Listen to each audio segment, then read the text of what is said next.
we have anyone else continuing to join. But hi, everyone. My name is Rhea. I'm a recent graduate of UC Berkeley in neuroscience and psychology. And today I'm going to be talking about a topic that is very close to my heart. So it's designing better public health interventions from the perspective of neuroscience and behavior. So the central question that I'm really exploring here is how we can integrate what we know about the human brain and cognition into the way that we're designing certain public health projects for the public benefit. So the central question here in the presentation is how can understanding the brain transform health behavior overall?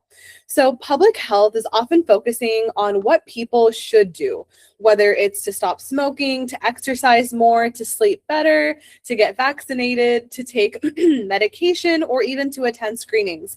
But neuroscience is asking a slightly different question. It's what is happening in the brain when people decide whether or not to actually do those things. And today I'm really seeking to make the argument that public health interventions are not just educational tools. They're attempts to influence attention, emotion, memory, reward processing, habit formation, executive function, and even social behavior. So my theory is that if every health behavior is ultimately filtered through the brain, then public health design should be grounded in how the brain is actually working. So to talk a little bit more about myself and my background. So my background is really sitting at the intersection of neuroscience, clinical research, and also community health. So on the neuroscience and research side, I recently completed my bachelor's in neuroscience and psychology at UC Berkeley this past May. And presently I'm at the Yale School of Medicine as a clinical research associate, working on wet lab research related to neuroimmunology. But regardless of the research experiences I've had, whether they've been more on like the bench side or more public health oriented, I've really become especially interested in how brain systems are shaping behavior, cognition, disease, and patient outcomes. And on the public health and leadership side, I've worked as a Kaiser Permanente health ambassador, a public speaker, and also as a resident assistant. And these roles have really just taught me that public health isn't just about knowing the science. It's really about communicating it in a way that people can understand, remember, and actually act on. And on the community impact side, my Girl Scout Gold Award project was really one of the earliest experiences in designing a health education intervention. And I'm going to circle back to that later at the end of the presentation after I've really reviewed some of the core principles that I want to impart on you guys today.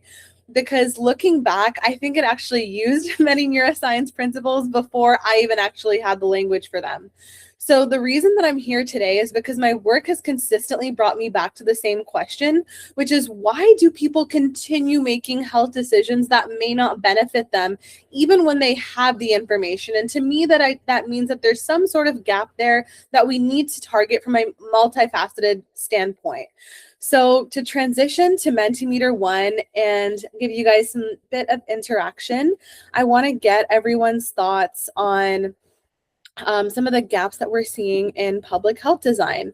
So you should be able to join via a QR code or the Menti code. So you can go to menti.com and enter the code, or simply scan your QR code to join the poll. So if you had one word to describing a barrier to changing health behavior, I'd like you guys to take the next 1 to 2 minutes to kind of let me know what you're thinking.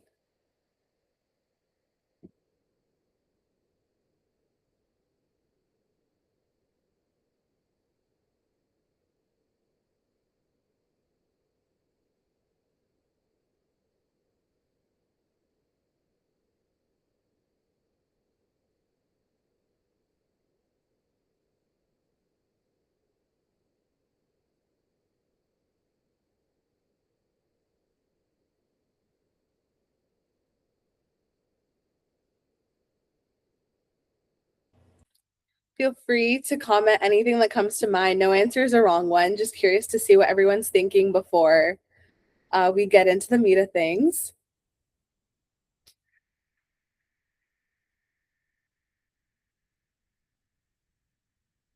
And one of the reasons I really like using the word cloud activity is because it just magnifies kind of the answer that everyone is saying the most and minimizes what people aren't saying as much. So I think it really draws attention to what the collective is really thinking. Okay, I'm seeing access emerge as a prevailing theme, which is really great.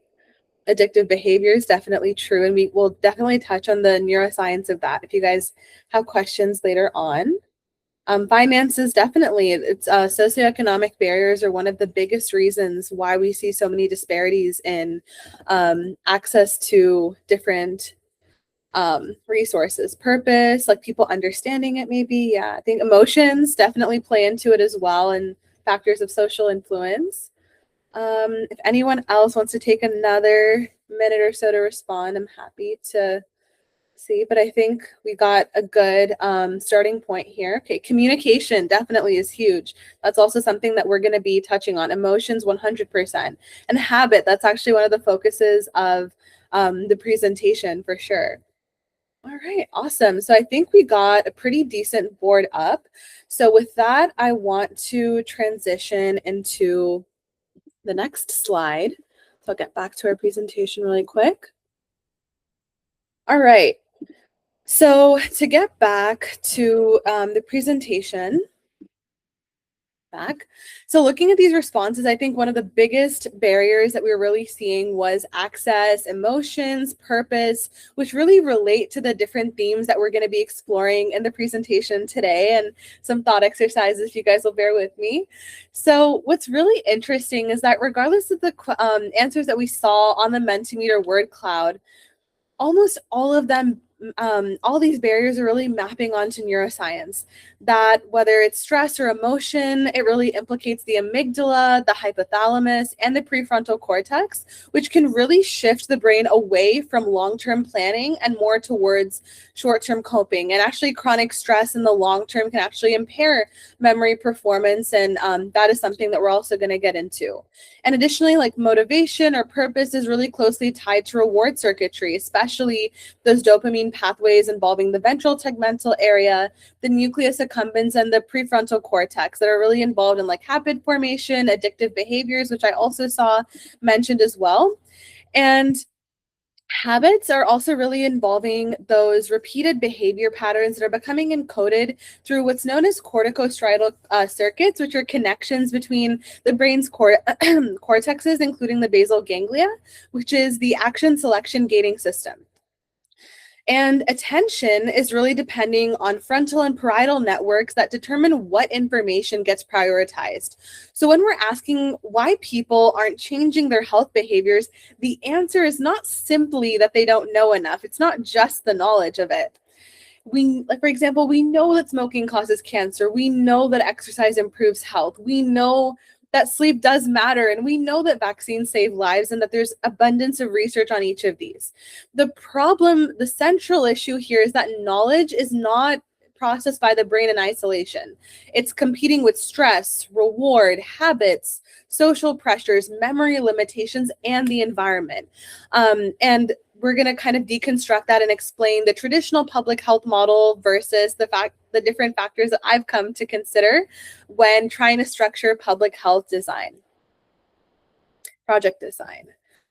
So now to talk a little bit more about that, the traditional public health model is really assuming a very linear pathway, that education leads to knowledge. Knowledge is leading to behavior change, and kind of that's really all there is to it.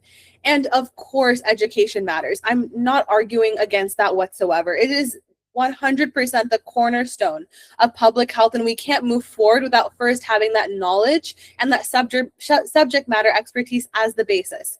Public health absolutely depends on that accurate information. But from a neuroscience perspective, knowledge is only one input into the decision-making system. The brain is constantly integrating information from the environment, emotional state, prior learning, social context, and perceived reward. For example, the prefrontal cortex is involved in planning, reasoning, impulse control, and decision-making, but it's not acting alone. I'm sure we've all felt that feeling when our brain kind of goes offline during a stressful exam and all the preparation we put into it kind of goes out the window. It's because it interacts with limbic regions like the amygdala, memory systems like the hippocampus. We have that fight or flight sensation going on, and also reward circuitry like the nucleus accumbens and that addictive sensation that we get by dopamine. So if a person knows that a behavior is healthy, but they're stressed, overwhelmed, socially isolated, or receiving stronger immediate rewards from an unhealthy behavior, TikTok, knowledge may not be enough to actually change that action, which is why I really come to prefer the second model on this slide, which is that the environment affects the brain, and the brain is shaping decision making. And decision making is becoming behavior, and behavior is what is really producing those health outcomes. And I bolded the brain here because I think that's really the center of what I'm going to be touching on from here on out. But now I want to touch on kind of the overall framework that we're going to be attacking for the rest of the presentation. So this is what I really call the neuroscientist framework for behavior change. It's kind of self-coined. So human behavior is really influenced by several interacting brain systems, right? You guys may have heard terms like hemispheric lateralization, but I really like to pride this presentation and just my own work on interhemispheric communication. The hemispheres of the brain working with each other, integrating information. We have like the corpus callosum and the thick band of nerve fibers enabling that communication to take place. And with that said, the human behavior, we have all these different interactions going on, right? Attention is determining what we notice in the first place. Emotion is then determining what feels meaningful, threatening, hopeful, or personally relevant. And reward is determining what behaviors feel worth repeating. And memory is determining what information is actually getting encoded and retrieved later. And then reward is determined, and then memory is kind of determining, in addition to the retrieval, but also the emotional aspect of it too. So kind of ties into that previous marker. And habits are really determining what is becoming automatic. And executive function is supporting planning, inhibition, and long-term decision making. And social influence is shaping behavior through norms, identity, belonging, and also peer modeling. The key point of all of this, though, is that effective public health interventions usually do not target just one of these systems. They often work because they are combining several, which brings us to our first point of attention and reward. So I want everyone to try a small thought experiment. So I'm going to say, don't think about a pink elephant. I can almost venture to guess that in those couple of milliseconds, almost all of you would have thought about it. And most of us even pictured one. And this is such a classic example of how attention works, even something as small as this.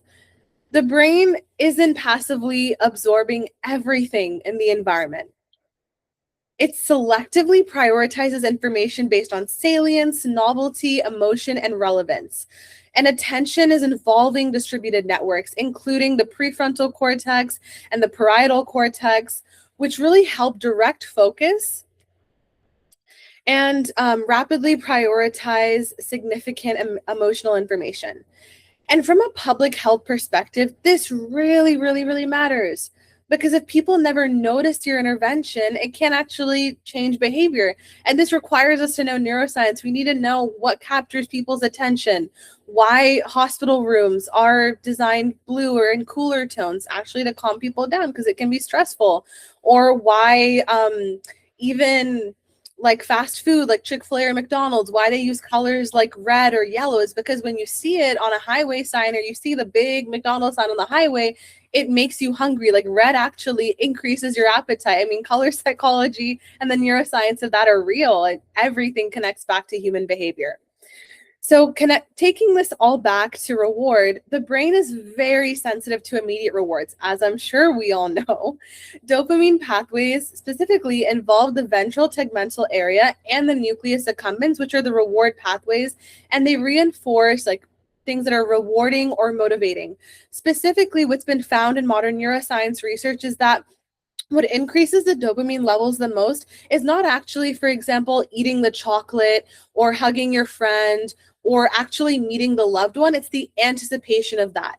In experiments done with rats, it's been shown that dopamine level is actually increased dramatically when there's an anticipation of a reward, not actually receiving it. So what's triggering kind of the happiness, the euphoria before you do any of those things that I mentioned is actually the anticipation of it.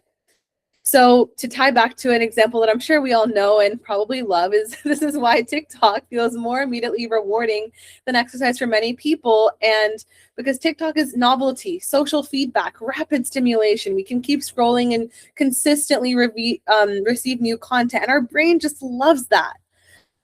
But exercise has powerful benefits, but we're not going to have a muscle pump like 30 minutes after lifting necessarily. It's many of those benefits are delayed. You lose the weight or you build muscle longer time when you keep up with it. It's consistency and delayed gratification. So based on all that we know about this, the design question really becomes, how do we make healthy behaviors more immediately reinforcing? So now I want to transition to the second Mentimeter. So let me share my screen to that again. So now if you guys scan the QR code or enter the code on the screen, I want you to answer the question, which intervention would most effectively increase physical activity among college students? And I kind of alluded to it in the presentation so far, but I'm really curious to see what you guys come up with.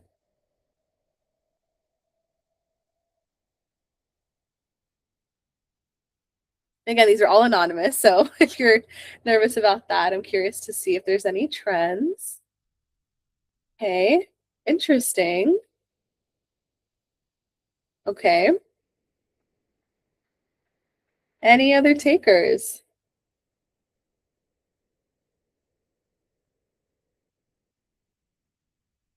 All right. Interesting. All right, so I think we got a good amount of responses, but feel free to continue answering that. And it's based on our data that we're seeing here, I'm gonna transition back to our presentation. All right.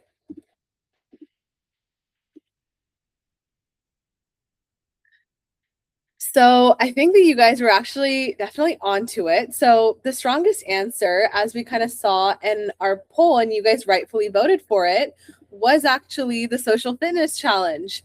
And the rewards-based fitness app would be a very close second. And now we're going to kind of deconstruct why. So educational posters, as I kind of mentioned very early on, target knowledge, but they're not strongly activating reward, habit, or social motivation. And free gym memberships do reduce an access barrier, which is important because that kind of ties into the finance aspect of it that I saw someone mention earlier on the word cloud. But access alone is not guaranteeing behavior change. However, as we kind of discussed here briefly, the rewards-based fitness app targets dopamine-mediated reinforcement by giving immediate feedback, streaks, badges, or goals. And even if we forget this example for a second, I'm sure many of us may even relate to Snapchat streaks.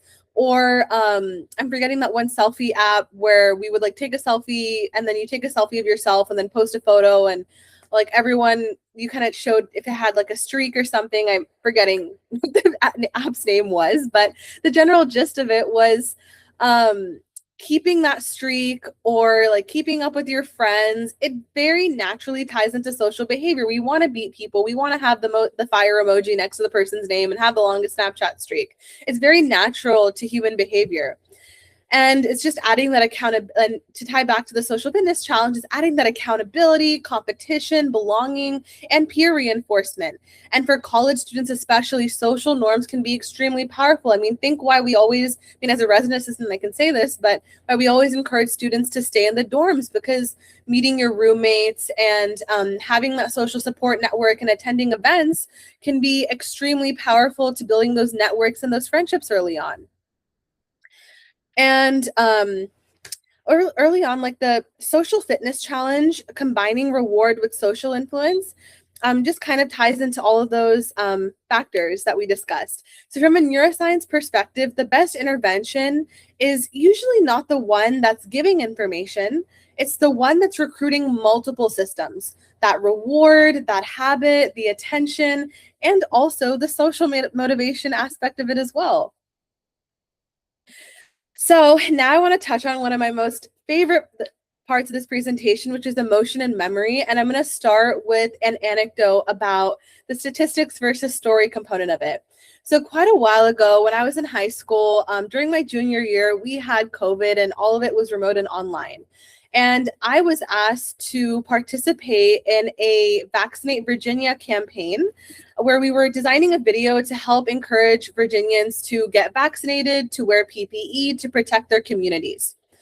And I was really surprised that I, as a student, was asked. Like, I'm not an epidemiologist. I'm not a doctor. I don't have years of experience in the public health industry. But little did I know that was the beauty of it. Because when I got to the center, all messed up, ready to be on camera, I saw church pastors, I saw nannies, I saw parents, mothers, fathers, community leaders, youth group workers, grocery store baggers, engineers, people of all different walks of life, all kinds of ages, all different professions were all there. And that just completely blew my mind. I expected some like CNN-esque reporting setup where the doctors are just going to be talking about everything and maybe have us chime in with something or be like, here's someone who got vaccinated. Like, I just thought it was going to be some prop. But it fascinated me that all these people were here.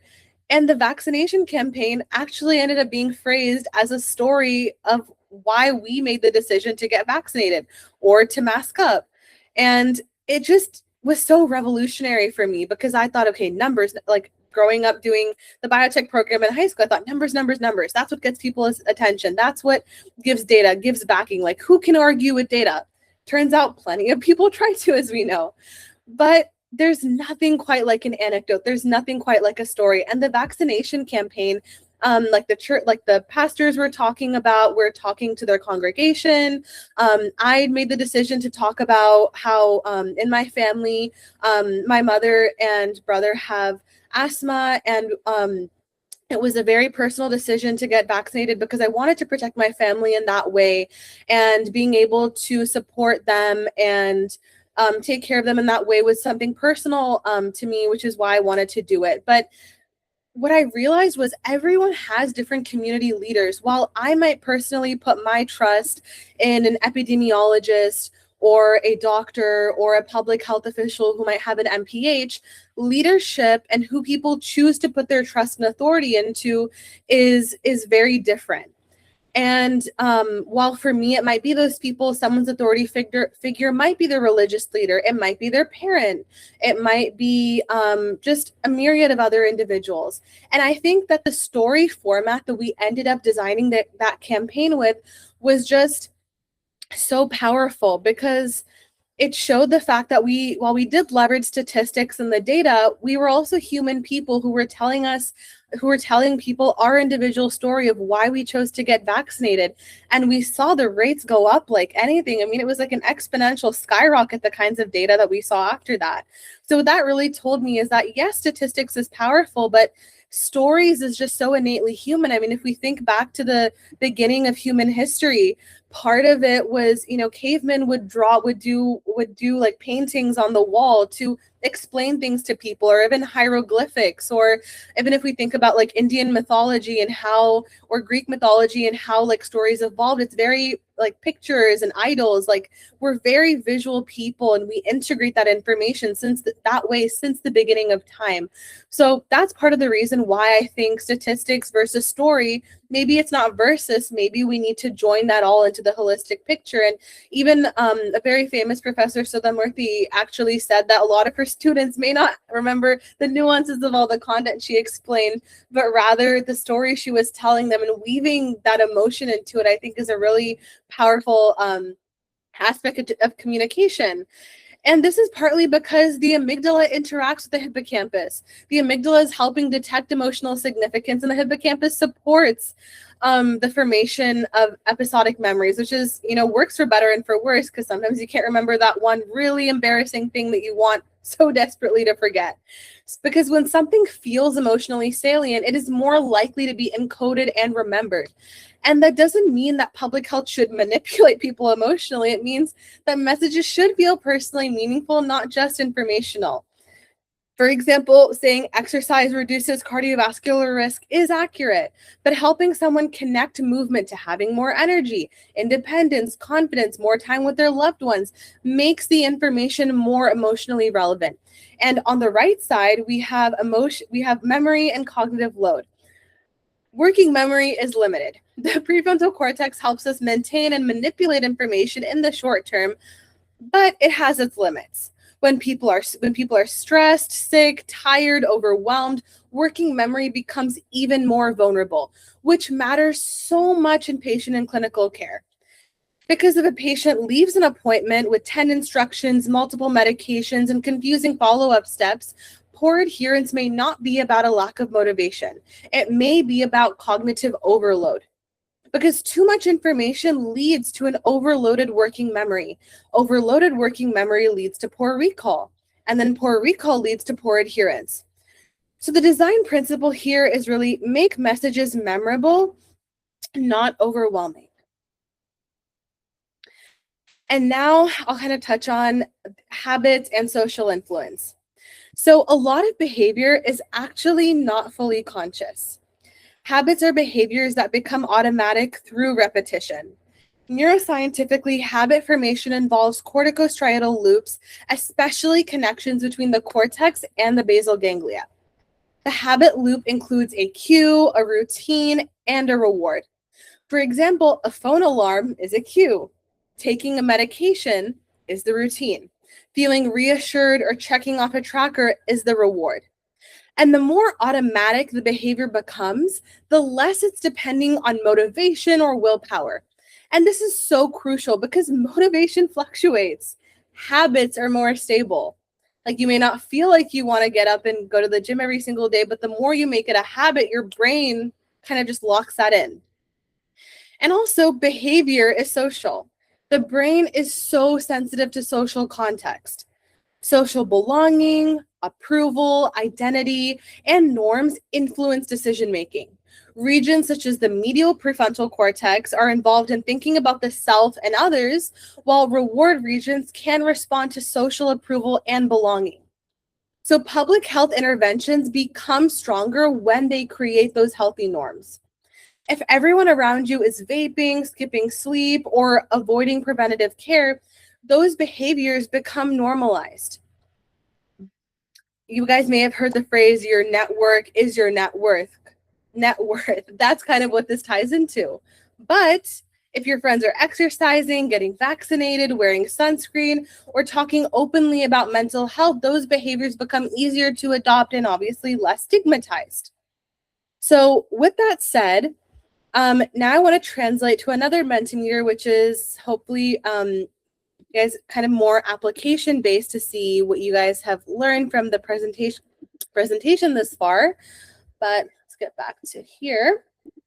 If you scan the QR code or enter the code on the screen, think about a public health campaign you've seen recently or one that you know of or anything of the like. Which neuroscience principle does it use most effectively? And think we've talked about attention, emotion, memory, reward, habits, and social influence. So feel free to drop it here, and I think a word cloud should pop up and we can kind of see what any prevailing themes are. I'll give you guys the next 1 to 2 minutes to do that. Me, sure.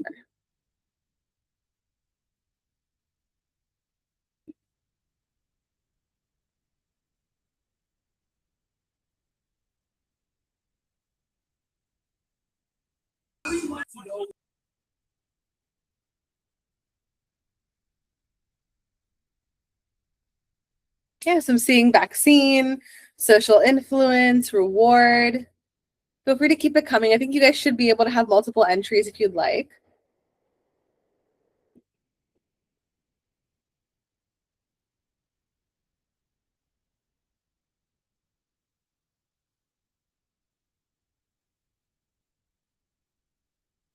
Okay, so I'm seeing social awareness, emotions, reward, vaccine, social influence, kind of all at the same frequency, but think to the presentation how we mentioned those values. It was attention, emotion, memory, reward, habits, and social influence. If you guys have any other additions, please feel free. The poll is still going. Reward, okay, that one's emerging as a really big theme.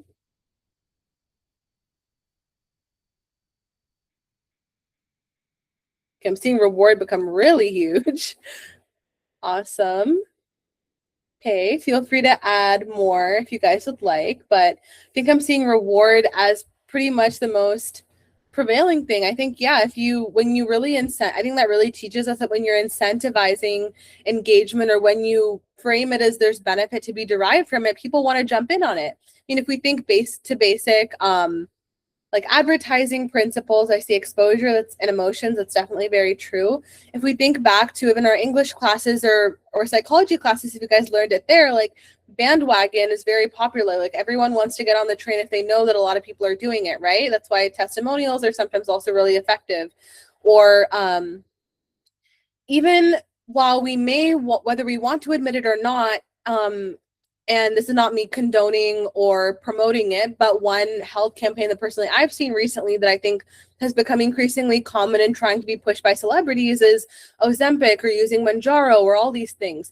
A lot of celebrities are trying to promote it, and a lot of families, if you think about maybe the ads you've seen on Hulu or anything of the like. I know I've seen a lot of those weight loss ones on Hulu especially, and I've seen I think Serena Williams promoting it a lot because that targets like that testimonial, or a celebrity doing it will make you want to jump on the train. Or there was one, I think of a family who had or a couple who had gone on it. I think Ozempic specifically, or it was an ad for Roe, I think, for the GLP-1s. And it was saying, we got in shape for our family. And that's kind of touching on to the family and emotion aspect of it, because that might be targeting parents who might be feeling bad about not having as much energy for their kids. And it's trying to target and get people to buy their product through that kind of messaging, through using either that ethos, logos, or pathos, right? So neuroscience is really prevalent in all types of public communication, not even just health. But reward is definitely seeming as one of the biggest themes on there. So with that, I'm going to get to kind of closing out the presentation a bit with tying everything together. All right. So now I'm going to transition on to putting it all together. So I have a little Einstein graphic that I personally really love. So putting it all together, right? So these are the central questions that I hope really come to mind as you guys think and reflect on this presentation. When you're designing a public health intervention or trying to make it as effective as possible, or even public communication or marketing that might be completely unrelated to health, because I think any of the principles that we talked about today are directly applicable to any field, truly. You need to ask yourself, are people going to notice it? That ties on to attention. And we kind of discovered what brain regions map onto that. Will they care? That's emotion. That's what all these Roe ads for GLP-1 drugs are really targeting on, whether it's Serena Williams. Then they try doing families because maybe they're like, oh, they're not responding to this really famous celebrity. How about we do a family? Because that's really going to tug at the heartstrings of parents who might be feeling bad. Not that they need to do it at all, but at the end of the day, they do want to make money for their product, right? So they're trying to think of what's going to tug at people, what's going to get at people. And then will they remember it? Memory. Like when I talk back to the story thing, right? It's like, what do you remember more of the stats, or do you remember how someone made you feel? Like people might not always remember every like nuance or specific detail, but they will always remember how you made them feel. And is it rewarding? Like, does it incentivize something? Does it encourage someone to take action? Can it become automatic? And that relates to that habit formation. And then we have, will others reinforce it, which is social influence, like groups, people, because people follow people. That's why that's why social influence is such a powerful motivator for behavior. And this framework, I would say, really helped me understand my own early public health work, because in high school, I created a website called Germ Busters, and it focused on teaching kids ages 2 through 6 to understand infection prevention and hygiene against COVID-19 through interactive STEM-based activities. So now I want to take the time to share that website, and hopefully it kind of puts into perspective what a public health intervention looks like when it's designed with these principles in mind. So with that, I'm going to introduce this website. So this is a website that I designed way in high school, and the intention of it was to help young kids understand why following COVID health guidelines was so important. Because I remember seeing a CNN segment where Sanjay Gupta, I think, who's was really popular neurosurgeon, who is a very popular public health commentator. He basically had like a Sesame Street segment interrogating Elmo on why washing hands was important. And I remember thinking that was kind of silly, because I'm like, this is like CNN, like this is official news. Like, why are you trying to put Sesame Street on here?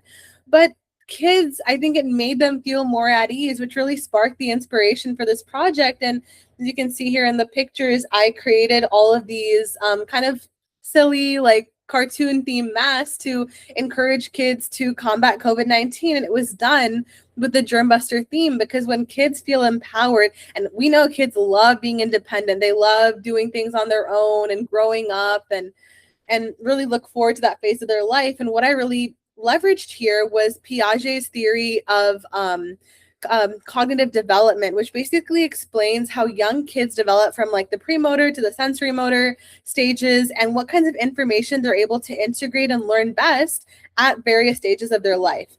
So to now actually show the resources, I'm going to open a PDF and kind of transition to that right here.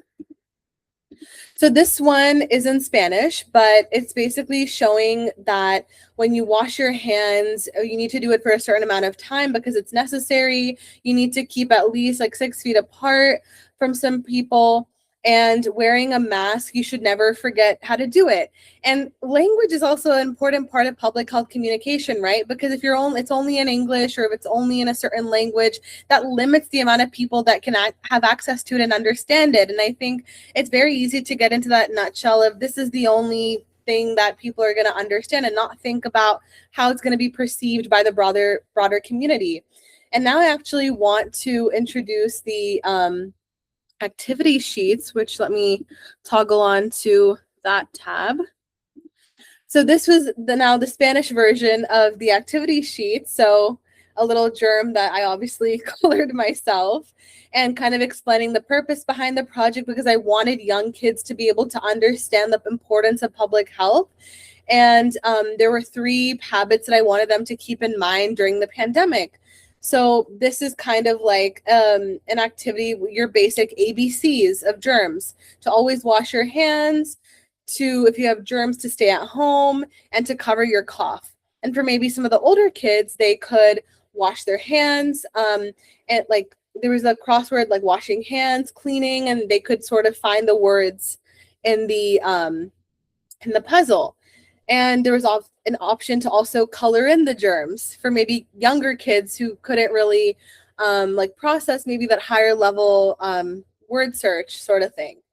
And then I also had a matching activity, and then circle the good habits in green and the bad habits in red, like washing your hands, touching your face, keeping 6 feet apart, and then also singing the song. Like I think it was to the tune of washing your hands, but this was in Spanish, because singing along can sometimes actually help people remember things like mnemonic devices or crazy ways to remember stuff. Our brain actually integrates information differently than it does when we're just explaining instructions. Sometimes when you sing it, that's why we teach kids to sing their ABCs, right? Like A, B, C, D, because that's how they remember it. And music is so powerful to stimulate cognitive development at an early age, and even in later age as memory starts to decline.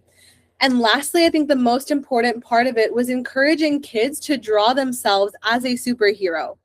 Because when you're able to transition fear to empowerment, that is so powerful, especially for younger kids, because they're fearful because they never want to seem like you're talking down to them or like you're dumbing things down for them. And I never felt as if Germbusters did that. I just felt like Germbusters was taking that same information but transforming it in a way that they would be suitable for a younger audience. That's not eliminating anything. That's just trying to figure out how they think and designing resources that are appropriate for that. So they could draw themselves as a destructor of germs, aka a germ buster.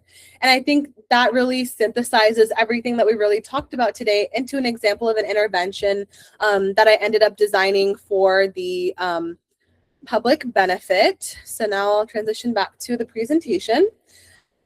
And I would love to first off thank the Youth STEM Initiative for having me again. I absolutely love presenting, and this is a topic that's very close to me. So I'm extremely grateful for the opportunity to have gotten to do this again.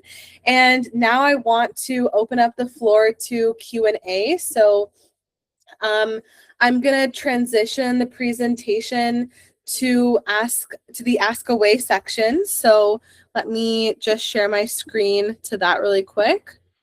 Okay, why say presentation?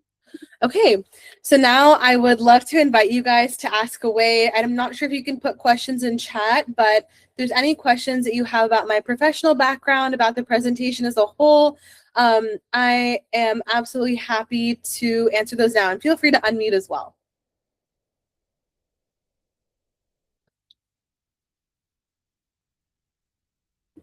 Probably give it like 5 to 10 minutes for those, but feel free to unmute or put it in the Mentimeter with the QR code and the code.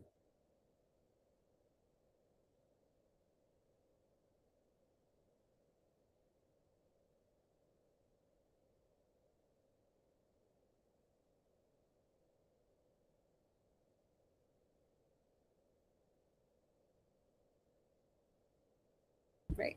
First one I see is tell us more about your research at Yale. Yeah, so the my research at Yale is really focused on inclusion body myositis and inflammatory neuropathies. So that really ties into the concept of neuroimmunology because as you guys might know, the immune system is really the body's internal defense, right? Whether it's asthma or you like have allergies to pollen or anything respiratory or even internally, whether it's digestive, your body wants to keep like antigens and all these pathogens out, right? Because it's going to cause an inflammatory response.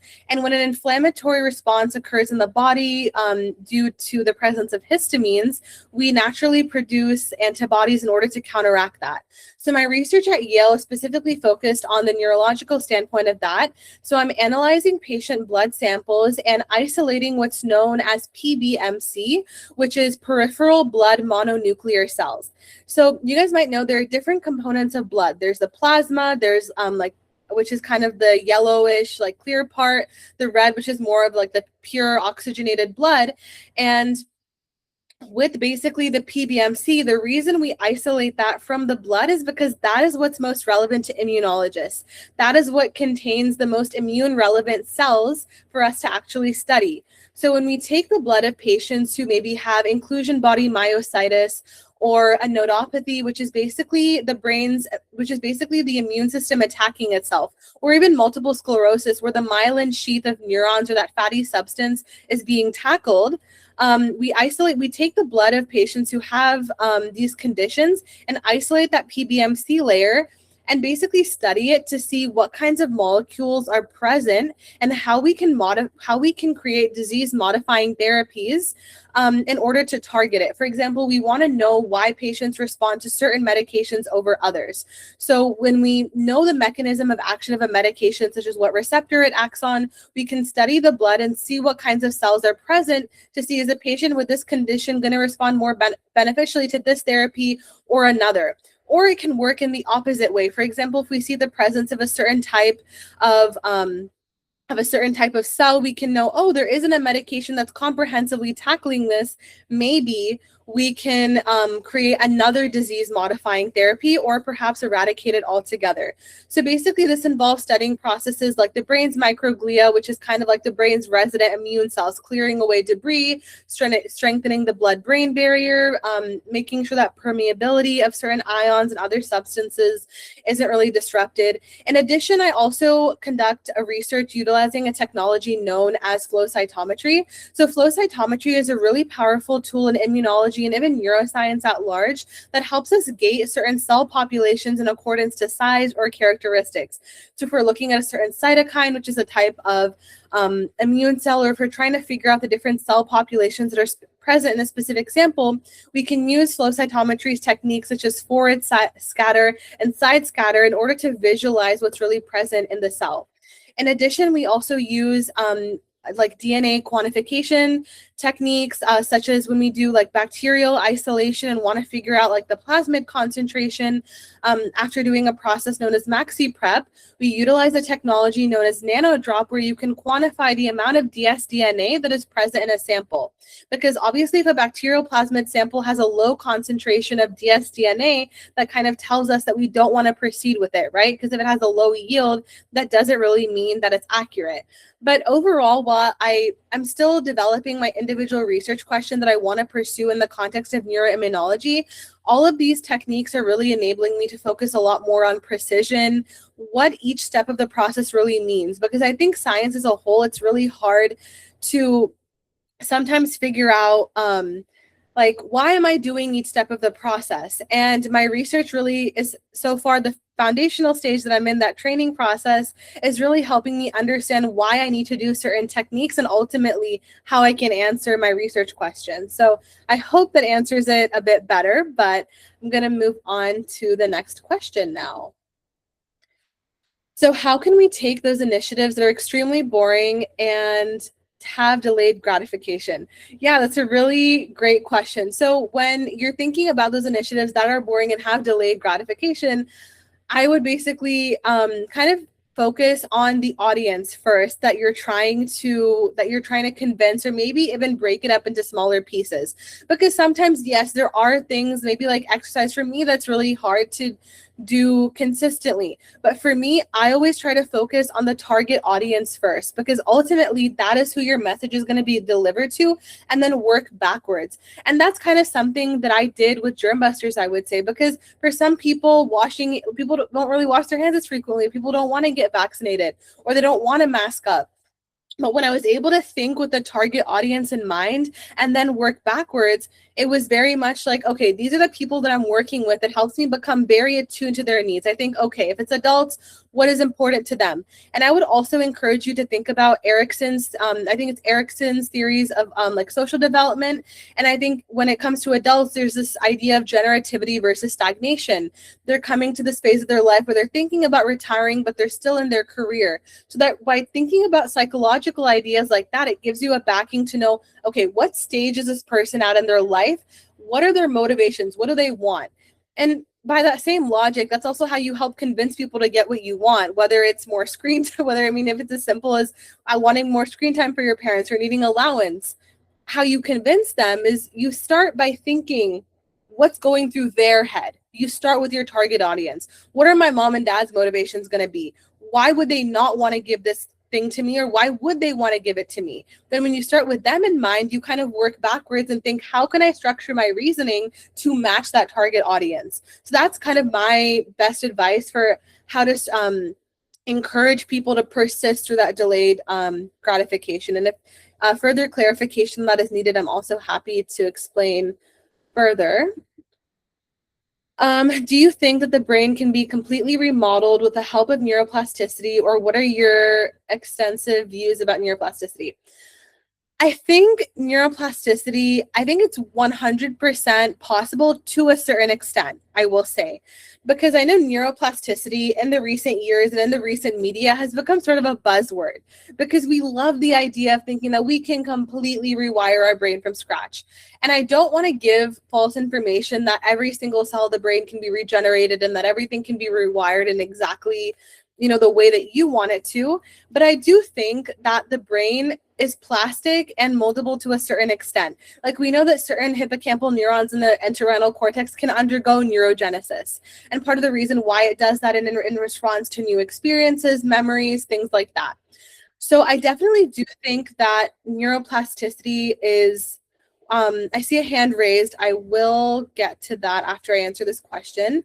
I do think that neuroplasticity can definitely occur and that the brain can rewire itself. But I do think that there are also a lot of factors that are contingent upon the extent to which that is possible. For example, what is like diet can make an impact, the amount of exercise you're getting, the amount of sleep you're getting, right? So there's all of these confounding variables that will make a difference in the extent to which the brain can undergo that neuroplasticity. But one of the prime examples of that in early age is the concept of basically synaptic pruning, like the use it or lose it principle. As a child is aging, there are all of these different synapses that are kind of being tossed aside and ones that are becoming more strengthened depending on what's being used more frequently. So that's an example of kind of an early form of neuroplasticity, but I am a firm believer of it. I'm extremely passionate about it, and I 100% think it's possible, and it's very evident in cases of people who have extreme creative abilities, or even people who have like a very severe stroke and people who regain abilities. I think it's definitely 100% possible, but again, depending on those certain variables to consider. As you mentioned, affect our decisions and health, but how do we actually change them? Is choosing a healthier option as a reward better? Can we not stop or decrease our need for rewards instead? So yes, typically, I mean, there are conventional things like choosing the healthier option as a reward may be better, but your brain isn't inherently going to register that until you process it in a way that really makes sense to you. So again, while we kind of just talked about like the different variables that are going into this principles of neuroscience and public health design, you really have to think, maybe do a little bit of introspection and metacognition, thinking about your own thought processes. Does emotion really resonate with me? Is it more like the logical aspect of it? Is it more like the attention? Like think about those factors that we really discussed today and how that kind of comes into play when you're designing those things. And you can technically stop or decrease your need for rewards, but that really depends on that habit formation aspect of it. You're never really going to feel like you're turned off of a certain reward or that you have a decreased need for it if you're not facilitating that habit formation first. And again, habit formation can be dependent on social influence, intrinsic drive. So I would really recommend that in terms of actually changing it, identify which of those factors that we've talked about today or which couple of them really resonate with you most, and think about structuring a plan that kind of helps you get to where you want to be. And I know that was a bit abbreviated, but I also want to make sure that I'm able to get into the additional questions. Let's see. I wrote a little irrelevant, but what should we be doing for changing a consistent behavior that is affecting our mental health? Absolutely. I think this is extremely relevant. And I think for changing a behavior that's affecting our mental health, I think for one of the first things I would start with is HALT. So this is a very popular psychological framework that means hungry, angry, lonely, or tired. Sometimes your emotion or the behavior might not neatly fit into one of those categories, but it's something that clinical psychologists and a lot of clinicians rely on as a key framework whenever you have a maladaptive behavior pattern, is what it's called. So if you think it might be multiple, think of which two are strongest for you. And oftentimes it may be that you're hungry, angry, lonely, or tired. And when you identify which of the HALT ones it is, narrow in a little bit deeper and try to do some introspection onto why that might be affecting you. One thing that's really helped me personally has been the sunflower method. Once you identify which of the HALT letters it is, you're then able to kind of write maybe it in the center and write what behaviors might be affecting you. Is it an argument with a loved one? Is it the fact that maybe you haven't eaten in a while? Is it the fact that you got a bad score on a test? Is it the fact that you have a low self-esteem because you keep checking social media?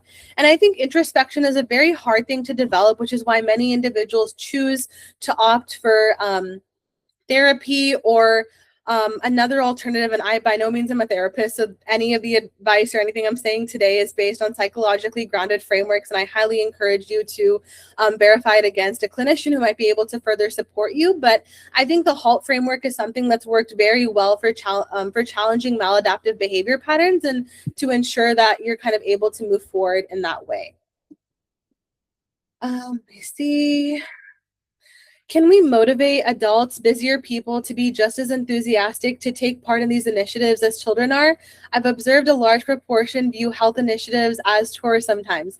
Yeah, I think definitely this is like such a huge part and kind of touches on what I was saying about the adults component of like public health research, because sometimes young kids, like, you're motivated and excited to make change and be catalysts, but according to like Erickson's theory of social development, you may be at that generativity to stagnation stage where you're kind of not feeling as energized or as compelled to make social change. So I think a lot of that results in what's known as industrial organizational psychology, which is not something I personally have an extensive background in, to be frank, but based on the current literature and the research, viewing health initiatives as chores, you maybe make it an incentive or you kind of gamify it of sorts. Like I remember seeing at like my parents or like mom and dad's workplace, a lot of people like have like a Fitbit competition or like will want to get more steps, and maybe someone will be entered in a raffle to like win a vacation or like win a concert tickets or win something or like a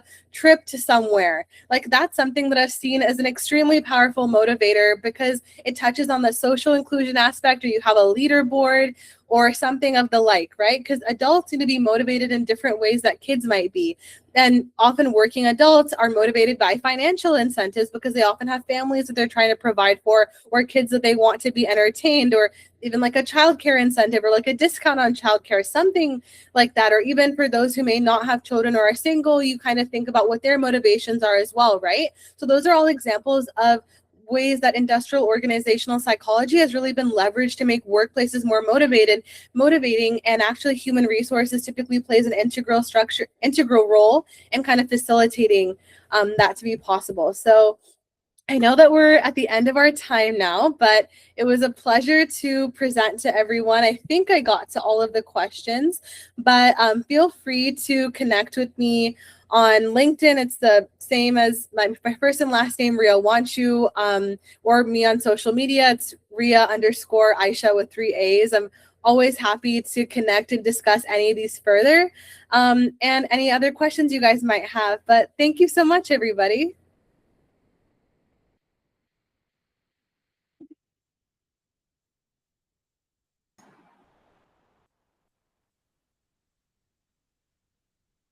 Thank you, Ria, for such an insightful session.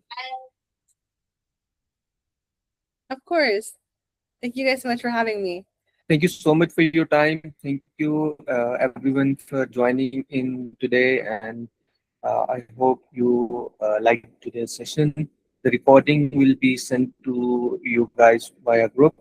So I hope that's all for today. See you in the next session. Bye.